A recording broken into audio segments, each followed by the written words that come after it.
Muchas gracias, hermano Mauricio. Efectivamente, es bueno alabar al Señor. Pueden tomar asiento. Le damos las gracias al Señor por este nuevo día. Vamos a iniciar rápidamente porque tenemos el día de hoy harto contenido, así es que vamos a iniciar rápidamente. Quiero contarles a ustedes algo, hacer una especie de resumen, ¿cierto?, de lo que vimos la semana pasada. Y si ustedes se acuerdan, lo que dijimos fue que la palabra canon, a pesar de que es una palabra reciente, tenía un trasfondo en idiomas más atrás, ¿cierto? Y estaba el hebreo, el sumerio, ¿cierto? Y habían varios otros idiomas hasta llegar al latín, el español. Y también dijimos que habían varios cánones. Habían otros cánones, no solamente el canon que nosotros conocemos, que es el de la Biblia, sino que hablamos que habían otros cánones también. Así que más o menos vimos también alguna introducción a los idiomas y creo que nos quedamos ahí en la parte de los idiomas. Así que el día de hoy vamos a continuar con ello. Entonces, esto lo vimos la semana pasada. Vimos que los tres idiomas que están escritos en la Biblia es el hebreo, el arameo y también el griego. Dijimos que el hebreo era la mayor parte del Antiguo Testamento, no todo, la mayor parte, y también hablamos que el arameo tiene fragmentos. Hay algunos fragmentos en algunos libros de la Biblia están en arameo. Y el griego están los libros deuterocanónicos, la Septuaginta y el Nuevo Testamento. El día de hoy vamos a continuar hablando de esto. También hablamos y dimos algunos ejemplos y mostramos con exactitud que en las Escrituras nos muestran que hubo territorios en donde se desplazaba, ¿cierto?, el pueblo de Dios, que efectivamente había más de un idioma. La gente hablaba 1, 2 y hasta 3 idiomas.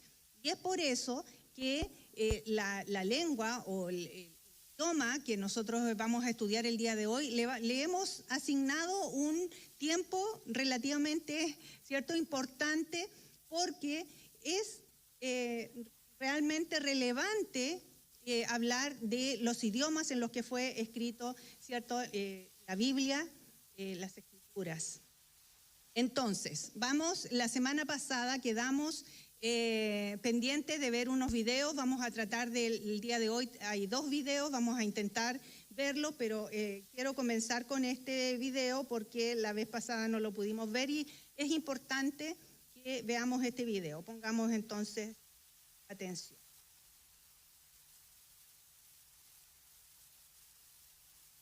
La Biblia es uno de los libros más influyentes en la historia de la humanidad. Explora las grandes preguntas de por qué existimos. Ha inspirado a muchas personas a hacer cosas asombrosas. Y ha confundido a muchos otros. Probablemente tengas una por ahí guardada en algún lado. ¿Qué es en realidad la Biblia? Bueno, la Biblia es una pequeña biblioteca de libros que surgieron todos de la historia del antiguo pueblo de Israel. Y en un sentido, ellos eran como cualquier otra civilización antigua, pero entre ellos existió una larga línea de individuos llamados profetas, y ellos veían la historia de Israel como no ordinaria, la veían como una parte central de lo que Dios estaba haciendo por toda la humanidad. Y estos profetas eran genios literarios. En serio. Sí, ellos usaban de manera experta el lenguaje hebreo para escribir narrativas épicas y poesía muy sofisticada. Eran maestros de la metáfora y de la narrativa y utilizaron estas técnicas para explorar las preguntas más complicadas de la vida acerca de la muerte y la vida, las luchas del ser humano. Así que hay muchos autores diferentes que contribuyeron en escribir este libro. Sí, y estos textos fueron producidos en un periodo de más de 1000 años, empezando con los orígenes de Israel en Egipto hasta su reino y su primer templo, pero eventualmente fueron conquistados por los babilonios, quienes se los llevaron al exilio. Luego, en un momento crucial de su historia, muchos israelitas regresaron a su tierra, construyeron el segundo templo, reformaron su identidad, y es aquí cuando las escrituras judías empezaron a tomar la forma en que las tenemos hoy en día. Está bien, la Biblia judía. ¿Qué hay en ella? En hebreo se llama por un acrónimo conocido como Tanakh. La T es por Torah, a veces llamada la ley. Esto es, los primeros 5 libros con la historia del nacimiento de Israel. La N es por Nevi'im, una palabra hebrea para profetas. Y esta sección consiste de los libros históricos que cuentan la historia de Israel desde el punto de vista de los profetas. Luego tienes los libros poéticos de los mismos profetas. La K es por Ketuvim, una palabra hebrea para escrituras. Esta es una colección diversa de libros poéticos, libros de sabiduría y más narrativa. El pueblo judío cree que a través de todas estas obras literarias, Dios le habla a las personas. También hay otras escrituras judías que estaban siendo producidas durante el periodo del Segundo Templo. Sí, un grupo realmente diverso de textos, y estos también eran muy valorados en las comunidades judías. Y había debate en estos tiempos antiguos sobre si algunos de estos textos debían o no ser considerados como parte de sus escrituras. Así que hay muchos tipos distintos de textos escritos en un periodo de tiempo muy largo. ¿Por qué los juntaron en la forma en que lo hicieron? Todos estos textos juntos cuentan una historia épica sobre cómo Dios está trabajando a través de este pueblo para traer orden y belleza al caos de nuestro mundo. Y todo ello culmina en la esperanza de un nuevo líder, quien vendría y renovaría toda la creación. Y luego el Tanakh termina y este líder nunca llegó. Así que es una obra escrita de manera experta, pero le falta el final. Exactamente. Luego, unos pocos siglos después, un profeta judío llamado Jesús de Nazaret entra en escena. Él decía que estaba continuando la historia del Tanakh. Así que Jesús hizo un montón de cosas geniales. Fue asesinado y sus seguidores decían que él había resucitado de los muertos. Sí, dijeron que Jesús era ese líder tan esperado, quien restauraría el mundo. Así que sus seguidores más tempranos, llamados apóstoles, compusieron nuevas obras literarias acerca de la historia de Jesús. Las llamaron Buenas Nuevas o Evangelios. Formaron un registro llamado Hechos acerca de cómo el movimiento de Jesús se extendió fuera de Israel, y luego hicieron circular cartas a diferentes comunidades de Jesús por todo el mundo antiguo. ¿Y ellos consideraban estos escritos como parte de las escrituras? Sí, los apóstoles escribieron todo esto como el cumplimiento de la historia épica que se encuentra en el Tanakh, y estaban continuando con el genio literario de la tradición judía. También creían que Dios le estaba hablando a su pueblo a través de estos textos, al igual que por las escrituras de Israel. Así que esto es el Antiguo y Nuevo Testamento. Pero, ¿qué pensaban los primeros cristianos acerca de la literatura adicional durante el Segundo Templo? Grupos diferentes tenían diferentes puntos de vista acerca de algunos de estos libros, pero sabemos que leían y valoraban estos textos porque los utilizaron junto con las escrituras judías. Está bien, entonces tenemos el Tanakh, las escrituras judías, tenemos estas otras obras del periodo del Segundo Templo, luego las escrituras de los apóstoles acerca de Jesús, y eso es mucha literatura. Entonces, ¿qué hay en mi Biblia? Durante 2000 años, el movimiento cristiano ha tomado formas diferentes, y desde el principio, todos los cristianos reconocen tanto el Tanakh como las escrituras del Nuevo Testamento. Y durante siglos, mucha de la literatura del Segundo Templo era leída como parte de la tradición bíblica. La Iglesia Católica, por ejemplo, eventualmente la hizo oficial y llamó a algunos de los libros de esta colección libros deuterocanónicos. Algunas iglesias ortodoxas incluso usaron más libros de la literatura del Segundo Templo. Y luego, en el siglo XVI, durante la Reforma, los cristianos protestantes quisieron regresar a las escrituras más antiguas de los profetas y apóstoles. Así que solo aceptaron el Antiguo y Nuevo Testamento. Muy bien, creo que ahora entiendo. Pero ¿cómo es que una colección de libros producida en un periodo de más de 1000 años por todos estos autores diferentes dice una misma historia? Esta es la pregunta que responderemos en nuestro próximo video.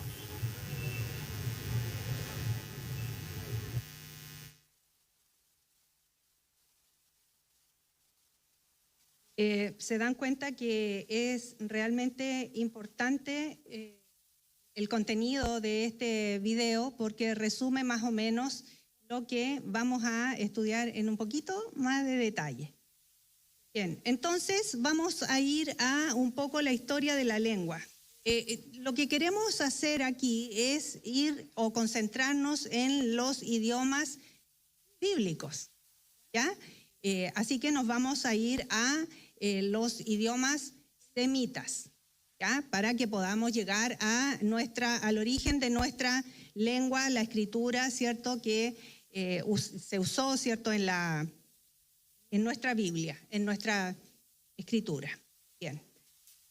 La lengua, ¿cierto? Partió hace más de 5.000 años antes de Cristo y partió de una manera especial porque se llamaba, era más bien una conversación que se llamaba gutural, que quería decir que eran más sonidos que palabras, eran más sonidos, por eso se llama gutural. Y más era escrito. Entonces ahí ustedes pueden ver unas tablillas y entonces se utilizaba la escritura cuneiforme y se llama cuneiforme porque se acuñaba, ¿cierto? Se usaba una especie de lápiz, como una especie de pincel. Las tablillas eran relativamente pequeñas que cabían en la mano y entonces con una especie de pincel se iban escribiendo, más que nada no eran letras sino figuras que trataban ellos de representar lo que estaban viviendo, lo que querían comunicar. Y entonces se tallaban en piedra y luego en arcilla, y queremos resaltar que en ese tiempo entonces el idioma era más bien gutural, que quiere decir que era más que nada sonidos, solamente sonidos. Luego vamos al origen de nuestras lenguas semitas. Las lenguas semitas, que vienen, el nombre de semita viene de Sem, ¿cierto? Ustedes saben que es el hijo de Noé, de parte de Sem, y entonces las lenguas semitas se dividen en dos. Son las lenguas semitas orientales y las lenguas semitas occidentales, ¿ya? En las orientales son las lenguas más antiguas. Esas son las lenguas que tienen el registro más antiguo. Y entonces se habló en la antigua Mesopotamia, en el norte de Israel, Irán e Irak. Y aquí entonces tratamos el acadio asirio y el acadio babilonio o babilónico, ¿cierto? Ahí está una fotografía de una piedra en donde se encontró escritura en este idioma. ¿Dónde entonces ubicamos geográficamente esto? Porque Evita quería saber dónde estaban los acadios, ¿cierto? El acadio, el sumerio y todo eso. Entonces aquí traigo un mapa donde está toda la parte coloreada, ¿cierto? Rojo. Ahí está Babilonia. Les voy a indicar aquí con el cursor. Aquí está Babilonia, ¿cierto? Aquí está Siria, los asirios, los sumerios, y miren qué interesante, aquí está Ur, y por lo tanto los estudiosos llegan a la conclusión con bastante certeza de que lo más probable es que Abraham haya hablado acadio babilónico, ¿cierto? Él debe haber hablado, y tienen una gran certeza por la ubicación de la ciudad de Ur.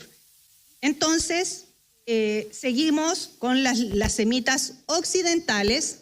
Estábamos viendo recién las orientales, ahora las occidentales, y aquí están las semíticas meridionales, que son las que van al sur, y aquí entonces nos encontramos con dos lenguas, la árabe y la etíope. Y también están las semíticas septentrionales o ubicadas al norte. Y aquí entonces encontramos el cananeo, y aquí ya aparece el arameo. En el cananeo está en este color porque el cananeo poseía 4 dialectos. El cananeo entonces tenía 4 dialectos, y estos dialectos son el fenicio, el moabita, el ugarítico, y aquí aparece el hebreo. El fenicio es muy importante porque los fenicios fueron los que inventaron el alfabeto. De ellos sale el alfabeto, y ellos llevaron el alfabeto, ¿cierto?, a la región donde actualmente está Grecia, ¿cierto? Y ahí entonces salió el alfabeto para los hebreos y para los griegos. Y llegaron, por supuesto, a nosotros a través del latín. ¿Cómo era el hebreo antiguo? Esta es una es algo bien importante de conocer. El hebreo antiguo era así, como está en esta imagen. No había separación de palabras, no tenían vocales, no tenían acentos y tampoco existían las minúsculas. Por lo tanto, las personas que leían las escrituras tenían que sabérselo de memoria, ¿sí? Y ellos se sabían la escritura y la traspasaron a sus hijos, hasta que llegó un momento en el cual la escritura se vio en riesgo porque no había cómo respaldar, ¿cierto?, lo que se estaba leyendo, porque ahí podía decir A, B, A o E o I o U. No se sabía porque, claro, va cambiando. Al poner una vocal, ¿cierto?, en la palabra, cambia todo el sentido. Y por eso es que hubo una preocupación muy grande de conservar el texto y de evitar que hayan ambigüedades. Entonces el material de la escritura era, lo dijimos, tablilla de arcilla, piedra, metal, cerámica, pergamino y llegaron al papiro. Y posteriormente vinieron los materiales que son más modernos. Pero aquí, por ejemplo, ustedes pueden ver lo difícil que puede haber sido leer. Si uno no sabe, no se sabe dónde empieza una palabra y dónde termina. Y las letras, puede ser que una palabra, no tenga sentido, pero en una ocasión, ¿cierto?, o en una oportunidad, en alguna línea, puede que si se juntan dos palabras tengan otro sentido. Entonces es complejo, realmente es complejo. Uno ve y dice, wow. Por eso es que yo siempre estoy alabando y bendiciendo el nombre del Señor, porque digo, gracias Señor, porque Él levantó personas que se dedicaron a preservar el texto. Bueno, el hebreo tuvo 3 periodos. Tiene el periodo de la poesía hebrea, que se llama el hebreo antiguo, ¿cierto? Y ahí hay algunos ejemplos, está en Éxodo 15, Jueces 5, Deuteronomio 33.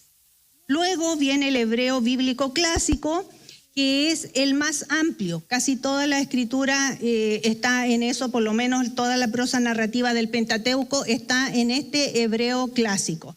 Y luego viene el hebreo bíblico tardío, y ahí sí los libros que son últimos libros, ¿cierto?, que llevamos por lo menos ahí registramos a Crónicas, vemos a Esdras, Nehemías, Esther, Eclesiastés y Daniel. Aquí voy a ir adelantándome, ¿cierto?, en algunos puntos. Por ejemplo, en el caso de Esther está escrito en hebreo bíblico tardío, pero Esther tuvo unas adiciones al griego. Entonces, en algún momento Esther tuvo unas adiciones, se le adicionó, ¿cierto?, a este libro algún trozo, ¿cierto?, que son casi parte más de un capítulo, y está escrito en griego. Por ese motivo es que Esther estuvo también complicado de entrar al canon, porque vamos a ver más adelante los criterios que se usaban. Y entonces Esther estuvo muy ahí, tuvo un motivo que vamos a ver por el cual permaneció en el canon. Pero normalmente estos libros estaban escritos en hebreo o en arameo. Solo habían consonantes. Eso es lo que nosotros debemos tener siempre en la mente. Y en el siglo VII después de Cristo, veamos ahí, pongámonos en contexto. VII después de Cristo aparecieron los masoretas, que eran unos rabinos que se les llamó masoretas porque ellos eran los encargados de preservar la tradición, y masorá significa tradición, por eso ellos se llamaron los masoretas.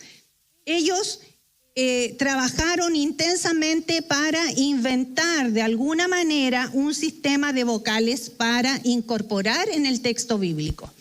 Y era un sistema que le tomó un largo tiempo para que ellos pudieran entonces preservar el texto bíblico, agregar a este texto esas vocales, y entonces la idea era que preservar, ¿cierto?, la tradición de la lectura para que la gente, todos estuvieran leyendo lo mismo y pudieran evitar todo tipo de confusión o ambigüedades en alguna persona que pudiera decir, aquí dice esto, acá dice esto. No, ahí había estaba normado y regido, y ellos estaban completamente de acuerdo que ese era el texto original.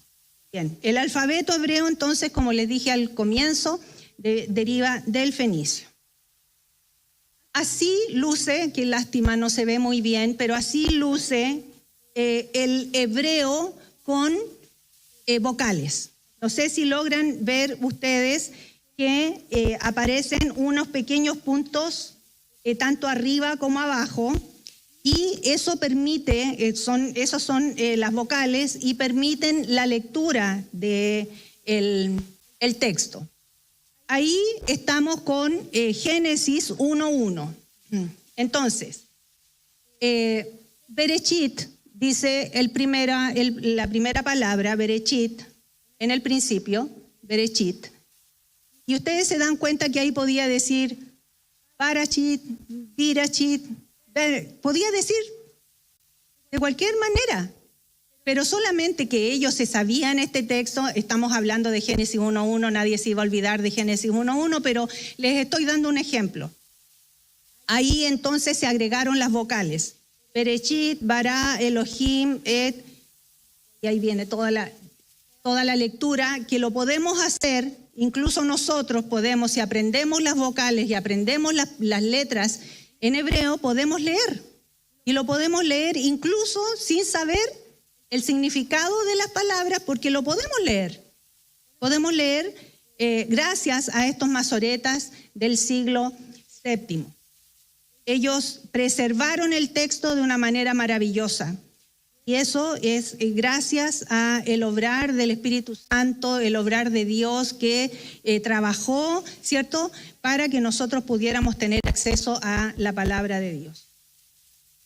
Bien, ahora vamos al arameo, que el arameo también es importante porque en el Antiguo Testamento tenemos textos en arameo. Aquí está el asirio, el neobabilónico y el persa, están hablando, ¿cierto?, este idioma. Ellos tenían también 3 periodos. El arameo imperial, que es el arameo más antiguo, y ahí está Esdras. Ahí están los capítulos y versículos que están escritos en arameo. Luego está el arameo medio, que es del 300 antes de Cristo hasta el 200 después de Cristo. Y ahí tenemos a Daniel, que está escrito en ese arameo medio. Luego también hay unos textos hallados en las cuevas de Qumran, que vamos a estudiar. Qumran, ahí está Tobías, un Génesis apócrifo. Y también está el arameo en el periodo reciente, que esto es después de la conquista árabe, del 200 al 900 después de Cristo, así que el arameo todavía se habla. Y este es el arameo judío galileo o el arameo samaritano. Cuando encontramos, ¿cierto?, en la escritura el arameo, estamos hablando del arameo imperial. Bueno, vamos al canon. Dijimos que hay 4 cánones bíblicos, ¿cierto?, de la Biblia, porque tenemos diferentes, ¿cierto?, creencias o religiones que acuñan, ¿cierto?, estos cánones.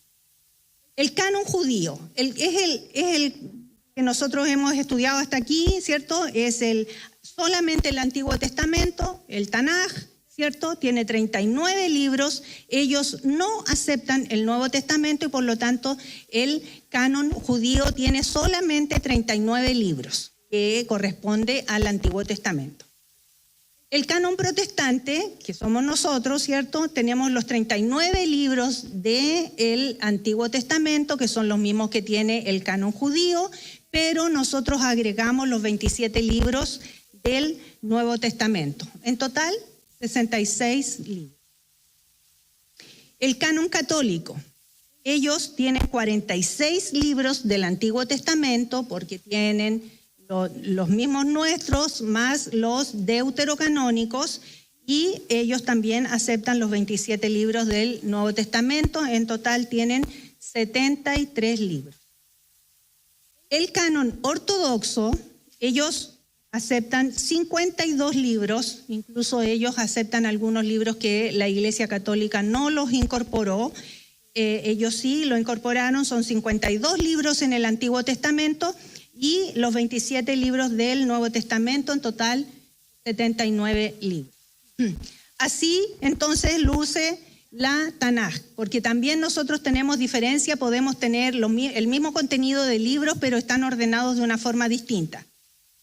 Entonces, ellos parten con la Torá, ¿cierto? O lo que nosotros conocemos con el Pentateuco, los 5 primeros libros con su nombre, ¿cierto? Ahí en hebreo.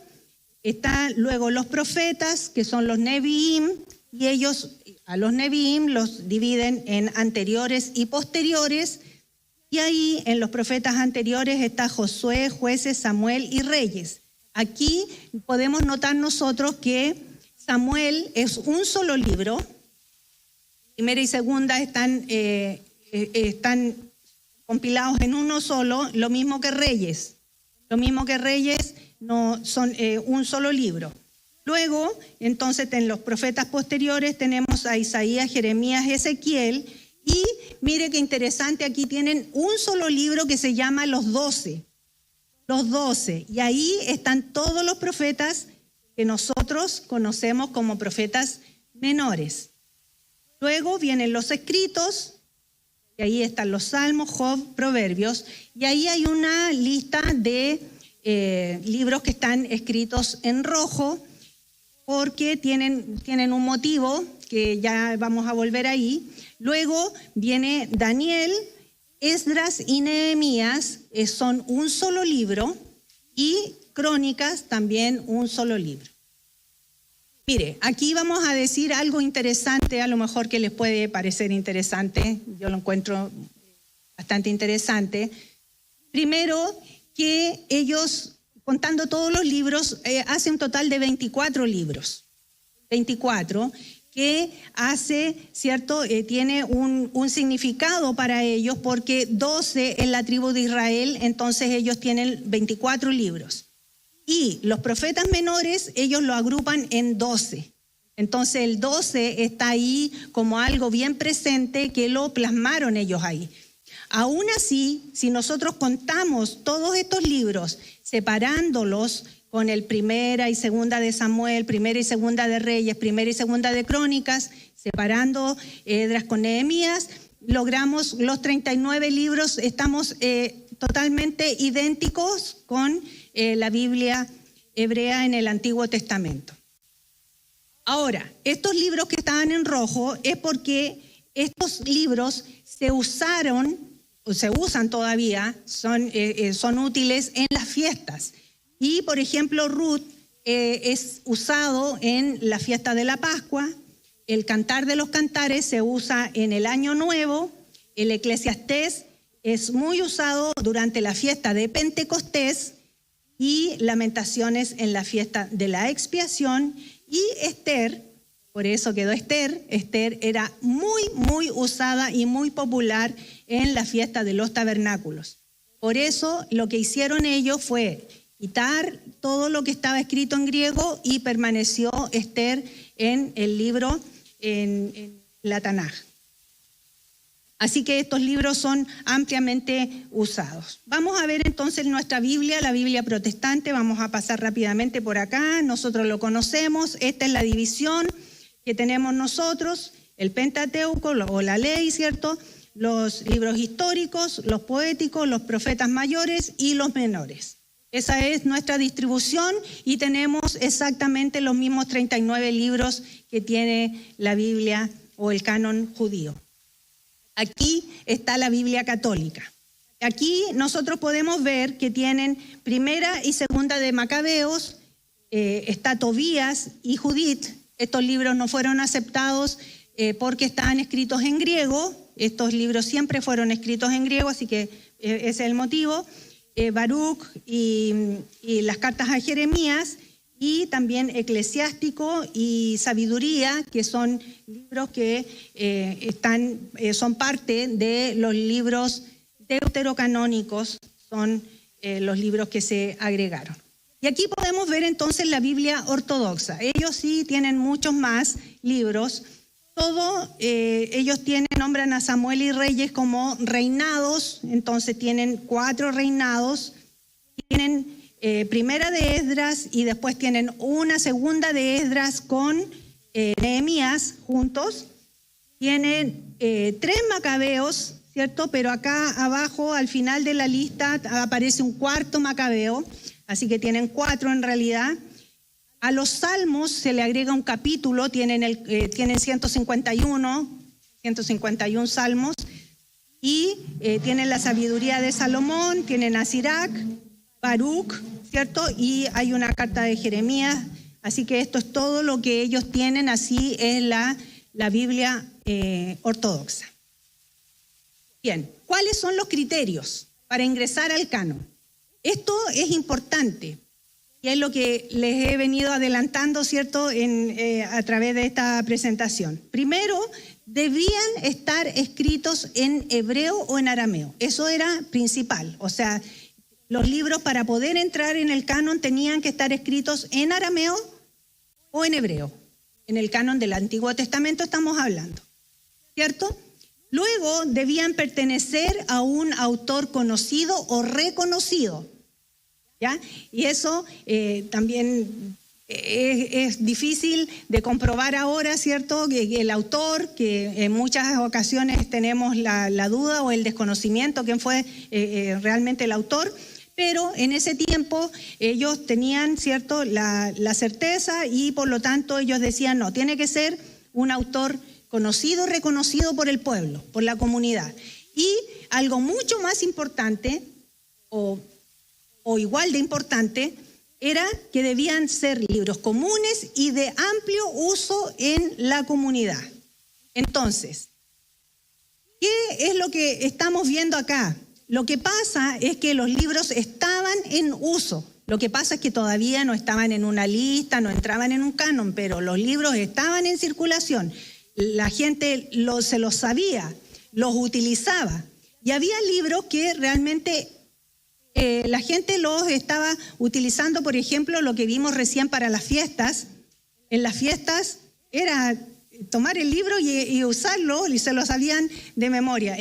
Los libros del Pentateuco, o sea, eso no tenía ninguna duda que iban a entrar en el canon porque estaban, ¿cierto?, ampliamente usados, y esa era una de las cosas que tenían como criterios para que pudieran ser ingresados en este canon. El canon católico y el canon ortodoxo, ellos aceptaron los escritos en griego, y si habían libros que estaban en hebreo pero que tenían adiciones en griego, ellos lo aceptaron de todas maneras en un segundo canon. Bueno, ¿qué sucedió en Yamnia? Aquí a mí me gustan los mapas, a mí me gusta mostrarles dónde está ubicado. Yamnia es una ciudad que está muy cerca de Jerusalén. Después de la caída de Jerusalén y cuando fue destruido, ¿cierto?, el templo en el año 70, entonces un grupo grande, ¿cierto?, de rabinos se fueron a la ciudad de Yamnia, y en ese lugar ellos crearon una escuela. ¿Se acuerdan en el primer módulo que nosotros hablamos de las escuelas? Hablamos de la escuela de Shammai y de la escuela de Hillel. ¿Se acuerdan que esas escuelas fueron creadas antes de Cristo? Pero esta escuela fue creada después del año 70, después de Cristo, y fue creada por unos rabinos cuando el templo había sido destruido, la Jerusalén había caído, ¿cierto? Y ellos se fueron a esa ciudad y ahí crearon una escuela. ¿Cuál era la idea de esta escuela?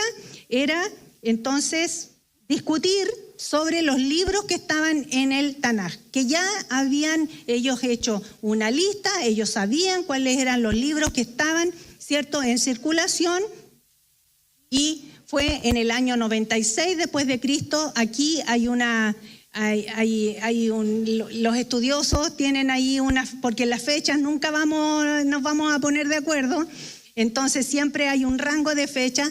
En algunas partes ustedes entran a ver cuándo fue lo de Yamnia, iba a decir en el año 90, otros dicen año 96, así que fue entre el año 90 y 96, dejémoslo ahí, ¿cierto?, que ellos tuvieron grandes debates, pero estos debates eran más que nada para establecer el canon y cerrarlo. Ellos querían cerrar el canon y que no pudieran agregar más libros a esta lista, porque lo vimos la semana pasada, había una proliferación de libros y habían libros que estaban también siendo usados. O sea, había gente que estaba conociendo otros libros y esa era la preocupación, que habían libros que habían surgido, a lo mejor autores que no se sabía quién fue el autor, que estaban escritos en mezcla de idiomas, que no sabían de cuándo, o sea, el origen, ¿cierto? Entonces ellos se preocuparon y dijeron, vamos a establecer este canon y vamos a cerrar el canon. Así que ahí fue que habían algunas objeciones con el libro de Proverbios, Eclesiastés, Cantares y Esther, pero estos fueron reconocidos como canónicos, y el libro de Eclesiástico, ese no está, pero sí está en el canon de la Iglesia Católica y los ortodoxos. Y en las últimas líneas ustedes pueden ver ahí el respaldo de dónde se sacó esta información, dónde está escrito y dónde quedó registrado que esto sucedió. Sin embargo, estos debates que ellos tuvieron no era para pelear si el libro entra o no entra al canon, sino más bien el derecho a permanecer en esa lista. Ellos querían discutir si el libro se quedaba o no. No era si iban a entrar un nuevo libro, sino que el libro que ya estaba, querían ellos entonces saber si permanecía o no, pero ellos llegaron a un acuerdo, y en esa, que también hay un debate, los estudiosos, se llama Concilio de Yamnia, ¿cierto?, que se ubicó ahí, pero la academia reciente, la academia actual, no acepta la actividad que hubo en Yamnia como un concilio, sino lo aceptan como un lugar en donde sí está registrado que ahí fue donde se cerró el canon, pero no lo aceptan como un concilio, la academia actual. Pero nosotros podemos sí decir que con certeza, plena certeza, que fue en ese año en donde se cerró el canon. Y entonces las discusiones, también hubo una discusión ahí por el profeta Ezequiel, que decían que un poco contradecía a Moisés, pero también llegaron a un acuerdo ahí y el libro quedó registrado, y en ese momento, año 96 más o menos, después de Cristo, en la ciudad de Yamnia, entonces se cerró el canon del Antiguo Testamento. ¿Posibilidades de agregar algo más? No, está cerrado. Entonces vamos a ver ahora un video, pero en realidad creo que se los voy a poner por el tiempo, se los voy a poner en es la historia de la Biblia, tiene unos 6 minutos más o menos, quiero que lo vean. Yo se los voy a poner en el WhatsApp y también se los voy a poner en el Classroom. Quiero que lo vean porque es importante, pero ahora por tiempo vamos a pasar porque tenemos todavía bastante contenido. Mire, aquí quiero hacer una pausa, pero esta pausa... Primero es para decirles a ustedes si hay alguien que tenga alguna duda, que quiera agregar algo. Eso mientras ustedes piensan. Segundo, quiero decirles que en esta pausa, que nosotros estamos estudiando el canon, sí, pero yo lo hablé con ustedes al comienzo, que íbamos a ir también entrando o hablando acerca de la importancia del Antiguo Testamento. Cuando lleguemos al Nuevo Testamento también vamos a hacer una pausa y vamos a decir cuál es la importancia del Antiguo Testamento. Y mire, nosotros tenemos que pensar en que el Nuevo Testamento hace muchas referencias al Antiguo. Ustedes ven que nosotros cuando estamos leyendo el Nuevo Testamento, de repente ahí dice cita a Isaías, cita a Malaquías, y entonces uno tiene que ir a Deuteronomio, a Génesis, qué sé yo, uno va a ver dónde está, porque el Nuevo Testamento hace cantidad de menciones al Antiguo Testamento. ¿Qué sucede? Que nosotros debemos conocer el Antiguo Testamento para una mejor comprensión de la palabra del Señor. Y quiero darles dos ejemplos. Primero, lo vimos en el módulo anterior, ¿se acuerdan que hablamos de el samaritano? Hablamos de la parábola del buen samaritano, cuando Jesucristo, ¿cierto?, cuenta esa parábola, y ahí entonces nosotros vemos a un sacerdote y a un levita que pasan de largo, ¿no es cierto? ¿Se acuerdan? ¿Se acuerdan? Sí, ya. Y entonces nosotros vimos la enseñanza de Jesucristo, que Él dijo que el samaritano tenía que acercarse, Él fue el que se acercó, ¿cierto?, y miró a esta persona que estaba casi muerta, dice la palabra del Señor, casi muerta. Cuando nosotros conocemos el Antiguo Testamento, podemos entonces ir todavía a una enseñanza más profunda, aún todavía más profunda. Nosotros en esa ocasión, ¿cierto?, fuimos a lo que estaba diciendo Jesucristo, ¿cierto?, y encontramos ahí que la enseñanza era acercarnos y mirar de cerca a ese hombre que estaba casi muerto. Desde lejos vemos las cosas nosotros, pero de cerca el panorama cambia. Pero cuando conocemos el Antiguo Testamento, podemos ver que las leyes que regían entonces al sacerdote, ¿cómo eran? ¿Cuáles eran esas leyes que regían al sacerdote? ¿Cuáles eran las leyes que amparaban al levita? El levita, nosotros sabemos que ellos eran aquellos que ni siquiera recibieron territorio, porque eran los que alababan el nombre del Señor, y ellos estaban para bendecir al pueblo, ¿cierto? Y el pueblo a su vez los bendecía a ellos. En fin, es mucho lo que se puede decir de eso. Pero cuando nosotros, volviendo a la parábola del samaritano, ahí podemos encontrar todavía una enseñanza más grande, porque vamos a entenderlo desde el punto de vista del Antiguo Testamento. Y vamos a entender que el levita y el sacerdote, ¿cierto?, cumpliendo la ley, ¿cierto?, y amparándose en Dios, no ayudaron al prójimo. No lo ayudaron. Y ellos lo podemos tomar como una excusa, ¿cierto? Excusándose en Dios, en lo que tenían que hacer, porque yo soy levita, porque yo soy sacerdote, entonces no puedo ayudar. Y siendo de que Jesucristo, bueno, la palabra, no Jesucristo, sino la palabra, dice, acuérdate que tú fuiste extranjero alguna vez en la vida y tienes que ayudar, a amar al prójimo. En fin, entonces nosotros ahí podemos todavía entender un poco más y llegar a una meditación nuestra, decir, a ver, porque yo soy cristiana, de repente nos limitamos a hacer algunas cosas que debiéramos hacer porque Dios nos manda. Podemos ahí meditar en eso. Llegar ahí a ver, ¿qué es lo que yo estoy haciendo o no estoy haciendo amparándome en mi religión o en mi creencia o en mi condición de cristiana? ¿Qué es lo que yo no estoy cumpliendo? Amparándome en eso. Y es lo que Dios manda. Bueno, ahí hay una meditación que a lo mejor podríamos hacer. Otra meditación que podemos hacer tiene que ver con el tabernáculo. Y aquí vamos a avanzar un poco. Mire, les quiero mostrar ahí, ustedes ven cómo está formado el tabernáculo, ¿cierto?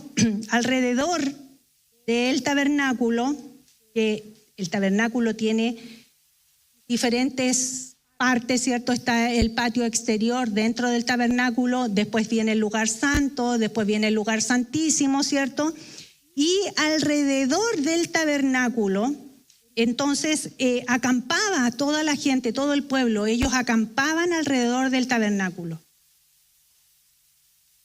Este pueblo que estaba con el Señor ahí, con nuestro Dios ahí, con Jehová, ¿cierto? Que estaba ahí presente. Ellos tenían la certeza absoluta de que ellos estaban con Dios. ¿Sí o no? Porque Dios estaba ahí. Y Dios se movía con ellos. Dios caminaba con ellos. Dios los acompañaba. Cada vez que el tabernáculo se movía, el pueblo se movía, Dios se movía con ellos y ellos tenían la completa certeza absoluta de que Dios estaba ahí con ellos. ¿Cierto? Entonces, cuando Jesucristo murió, ¿cierto? Y entregó su vida por nosotros en la cruz del Calvario, sabemos que el velo se rasgó. Y entonces nos entregó a nosotros, aparte de morir por nuestros pecados y darnos el acceso a la vida eterna, también el Señor Jesucristo nos regaló la certeza de que siempre íbamos a estar con Dios, que Él iba a caminar con nosotros, que Él iba a estar con nosotros, que Él iba a morar con nosotros, porque en ese momento que se rompe el velo, entonces nos da el acceso y entonces ya no tenemos que acampar alrededor de Él, sino que nosotros vamos a estar con Él. Y Él nos prometió y Él dijo, voy a estar con ustedes hasta el fin. Pero eso lo entendemos, ¿cierto? Cuando analizamos y vemos el Antiguo Testamento y vemos qué más nos regaló el Señor, qué más nos dio. Porque Él nos dio su vida y, ¿cierto? Nos dio el acceso a la vida eterna, pero también nos dio nos abrió los ojos y decir, así como cuando estaba en el tabernáculo y estaba Dios ahí presente caminando con su pueblo, así también yo les prometo voy a estar con ustedes y camino con ustedes. Y nosotros tenemos la certeza de que tenemos a Dios a nuestro lado. Muchas veces no. Muchas veces decimos, ay, ¿dónde está el Señor? Lo llamo, no me contesta, no sé, nos falta esa certeza de decir, aunque yo lo estoy pasando mal, Dios está ahí, porque Él lo prometió, Él me está acompañando y Él está ahí, porque Jesucristo abrió la puerta, el camino hacia Él. Eso es maravilloso y lo podemos entender cuando analizamos mejor la palabra del Señor. Bueno, ahí algo para meditar. Vamos a ver la tarea que estoy siempre agradecida y siempre contenta con ustedes porque responden bastante. Mire qué lindo. Esto es maravilloso. Revelación, iluminación. Mire, dice algunas personas, vamos a leer algunos.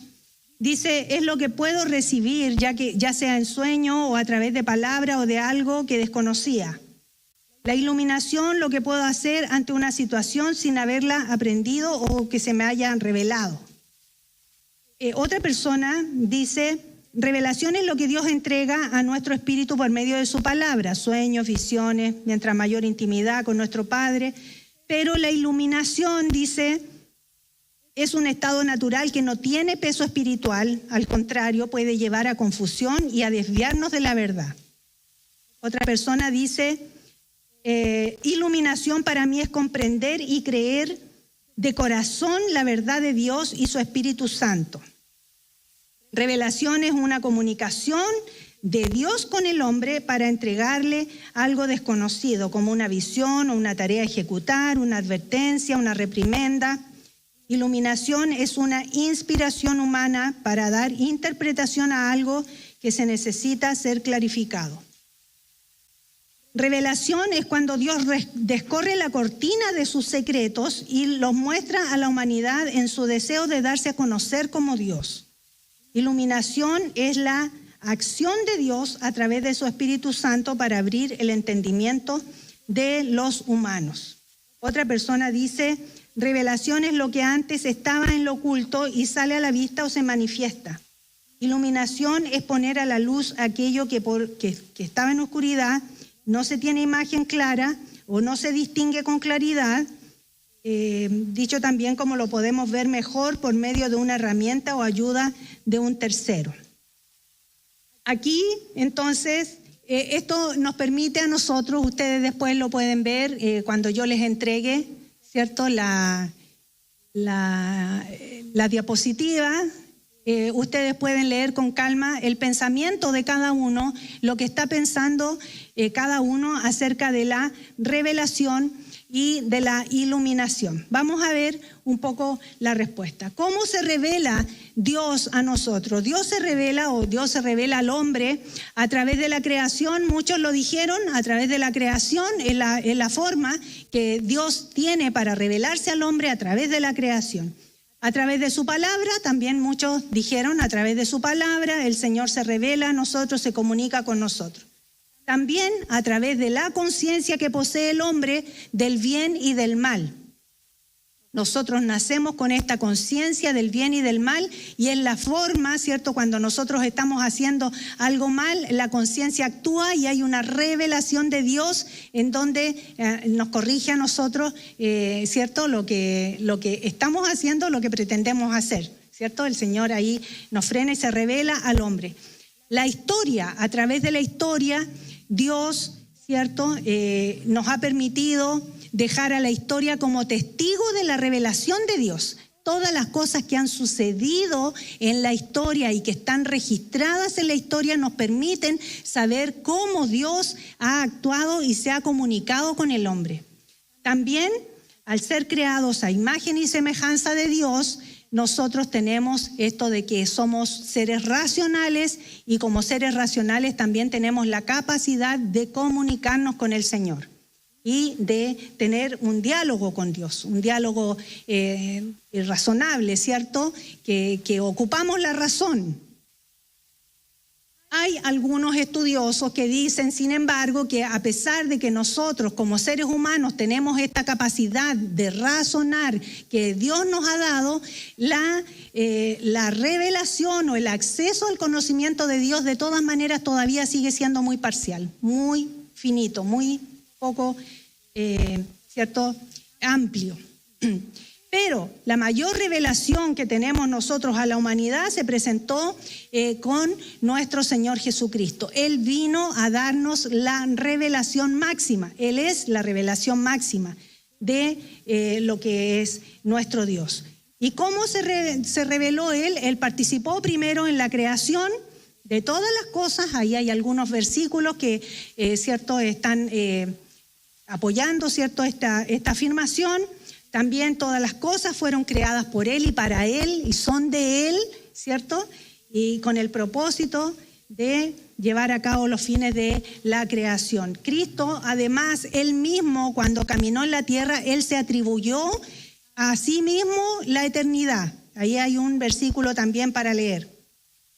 El propósito de Jesús era aparecer como el único camino, ¿cierto?, de mediación entre Dios y los hombres, así que Él se reveló como ese único camino.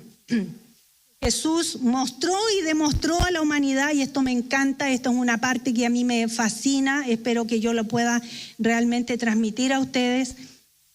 Jesucristo mostró y demostró a la humanidad el camino eficiente y verdadero de lo que viene. Nosotros...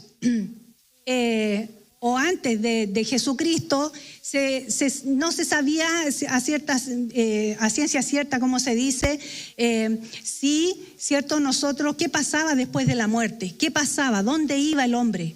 Eso nadie lo sabía. Pero Jesucristo, cuando Él murió y resucitó, Él mostró y demostró a la humanidad que hay algo posterior, hay una vida posterior. Él la demostró al morir y resucitar. Él nos mostró ese camino eficiente y nos dijo, hay algo más y los espero.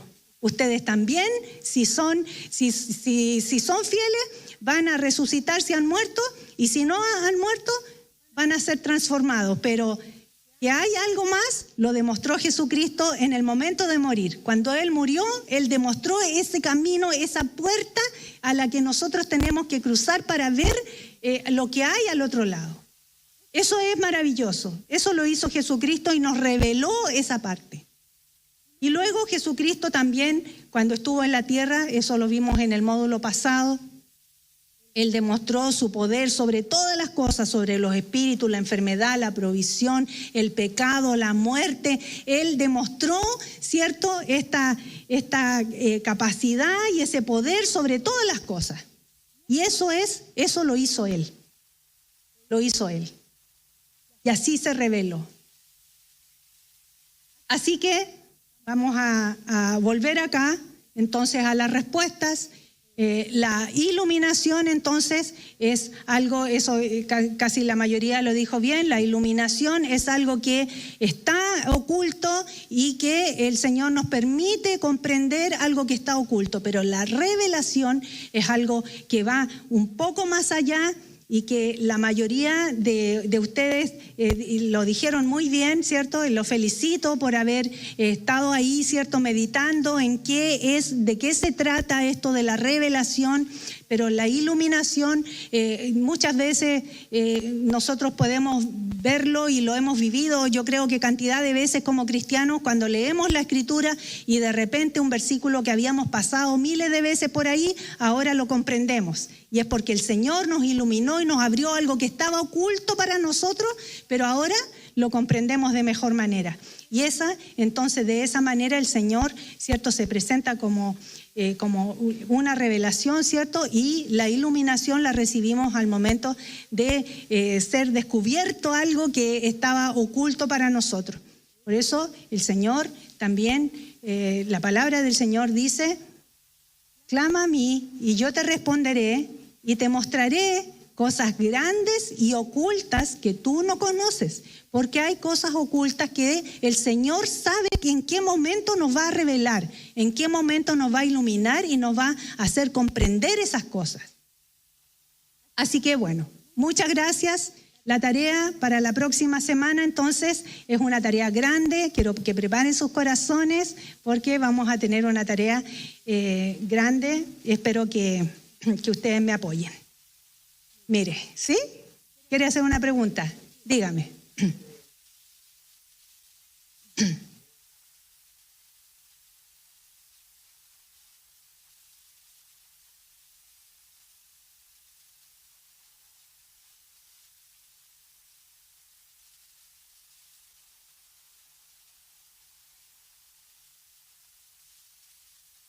Ya. Perfecto. Ya, muy bien.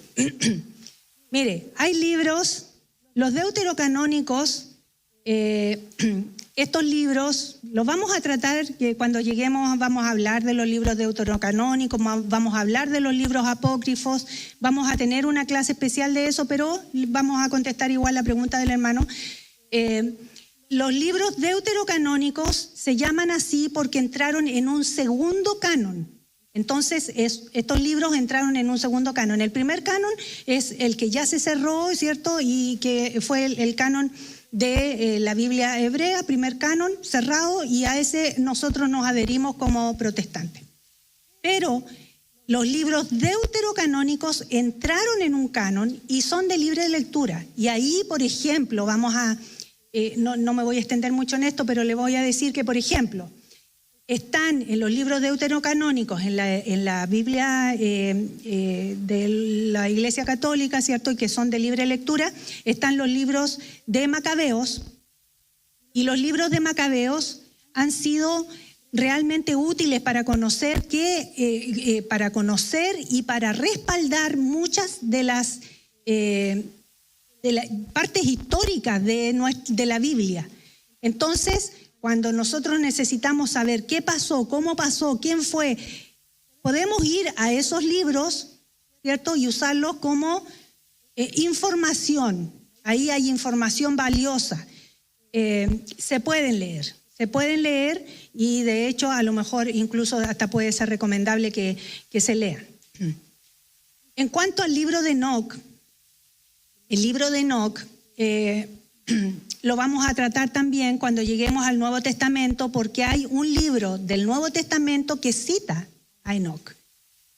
Y como lo cita, uno dice, ¿pero cómo? Porque el libro de Enoc no es deuterocanónico, es apócrifo. Y el apócrifo quiere decir que es oculto, que es, o sea, prohibido dentro de los libros como apócrifo, que eso significa, que son libros que están ocultos, que no tienen acceso. Así que ahí, para no repetir después cuando me toque el momento de hablar de eso, pero sí, el libro de Enoc es bien consultado realmente porque, o sea, la pregunta es ¿por qué? ¿Por qué hay un libro, cierto, del Nuevo Testamento que cita a Enoc? En el momento que el libro fue escrito, el libro estaba de libre circulación y estaba siendo ocupado y utilizado por diferentes iglesias. Y estaba circulando por las iglesias del Asia. Entonces, es por ese motivo que ese libro fue citado. Pero posteriormente, por lo que vamos a explicar cuando llegue el momento, ¿cierto? Ese libro fue desechado y no entró como los deuterocanónicos, ¿ya? Así que eso es la idea. Gracias por la pregunta de todas maneras. Voy a ponerles en el Classroom, en el Classroom, no sé si a través de WhatsApp, pero les voy a poner en el Classroom un archivo con todos los libros deuterocanónicos para que ustedes los puedan descargar y tengan acceso a ellos. Si ustedes tienen tiempo, los pueden leer, los pueden imprimir si quieren. Y les voy a poner ahí entonces todos los libros deuterocanónicos en un archivo. También les voy a poner un enlace en el WhatsApp para que ustedes también puedan acceder a ellos. Bien, la tarea. La tarea para la próxima semana es que nos vamos a dividir en 3 grupos. Vamos a trabajar en 3 grupos y vamos a tener 3 monitores. Vamos a hacer para la próxima semana el tabernáculo. Vamos a trabajar en el tabernáculo. La próxima semana, cuando entremos aquí a la iglesia, vamos a entrar, ¿cierto?, al patio exterior, luego vamos a entrar al lugar santo y luego vamos a entrar al lugar santísimo. Vamos a tener 3 monitores. El monitor del patio exterior va a ser nuestro hermano Víctor Loyola.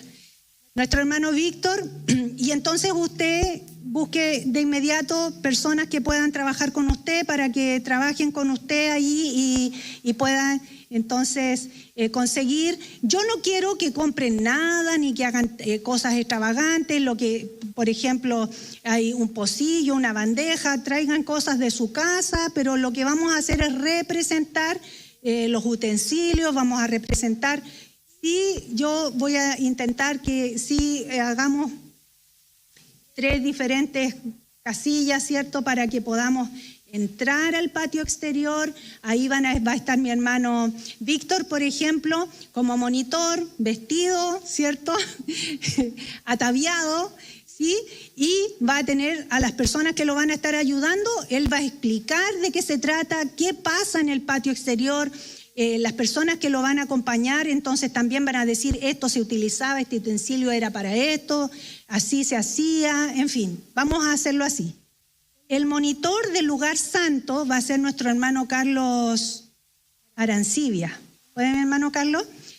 Y de inmediato entonces usted ve ahí con qué personas trabaja para que puedan entonces también ver cuáles son los implementos que creo que aquí tengo, mire, aquí está el tabernáculo y están los elementos. También en el Classroom les voy a poner un documento con más detalle, pero ustedes mismos pueden investigar, ¿sí? Y vamos a traer todas esas cosas, tratemos de venir vestidos también de acuerdo a la ocasión, y entonces vamos a trabajar. Y el monitor de el tercer, el lugar santísimo, hermano Mauricio, quería pedirle, ¿usted cree que va a venir el próximo jueves? Para que se haga cargo del lugar santísimo, y entonces ahí tendría que explicarnos, y trabajen con los, o sea, todos los que están aquí, por favor, que pertenezcan a un grupo, pertenezcamos a un grupo, y trabajemos con, ¿sí? Bien. Entonces, vamos a tener, ya tenemos designados los 3 monitores, vamos a trabajar en ello. Pónganse de acuerdo al tiro, hermano, ya tiene su grupo de trabajo. Sí, antes de salir de acá vamos a tener el grupo de trabajo. También yo les quiero decir que posterior a eso vamos a tener al término un cafecito, vamos a ofrecer un cafecito. Ahí le voy a pedir a la hermana Evita y la hermana Bertita que nos pongamos de acuerdo para trabajar vamos a ofrecer un cafecito con alguna cosita para comer, para que comentemos luego, porque vamos a hacer esta pasada, no sé, yo me imagino que a lo mejor lo podemos hacer así, dejamos las sillas acá, pero eso lo vamos a trabajar una vez que terminemos el servicio el día de hoy, pero quiero pedirles que se entusiasmen, que lo hagamos. Es la única, no la única, pero una de las mejores formas de comprender y aprender cuáles son las partes del templo y cómo lo podemos relacionar al día de hoy. Una de las reflexiones que cada monitor debería entonces presentar es, después de presentar todo lo que tiene y todo lo que hay en su sector, ¿cierto? También presentar una reflexión. Quiero pedirles que lleguen a tiempo, que lleguen a la hora, y vamos a hacer un recorrido todos juntos. A los hermanos que están mirando a través de, ¿cierto?, las redes sociales, los invitamos a que vengan, porque esto va a ser único, va a hacerse una vez, no se va a volver a hacer. Entonces, los invitamos a que vengan. Aquellas personas que no quieren entrar en ningún grupo, vengan igual, vengan a participar, vengan a recorrer este lugar. Vamos a hacer el templo, ¿cierto?, del Antiguo Testamento. Es algo bonito que lo vamos a disfrutar la próxima semana, y trabajemos. Yo voy a estar disponible para todos ustedes, para lo que necesiten. Y me voy a hacer cargo también de agasajarlos posteriormente para que podamos tomar un cafecito y conversar y sacar dudas a lo mejor, y conversar, que los hermanos, ¿cierto?, conversen entre ellos también, porque va a haber mucho para sacar de esto. Así es que esa es la tarea para la próxima semana, y vamos a terminar ahora. Le vamos a pedir a nuestro hermano Mauricio entonces que por favor nos dirija en una alabanza mientras recogemos la ofrenda, y vamos a orar y terminamos con los avisos.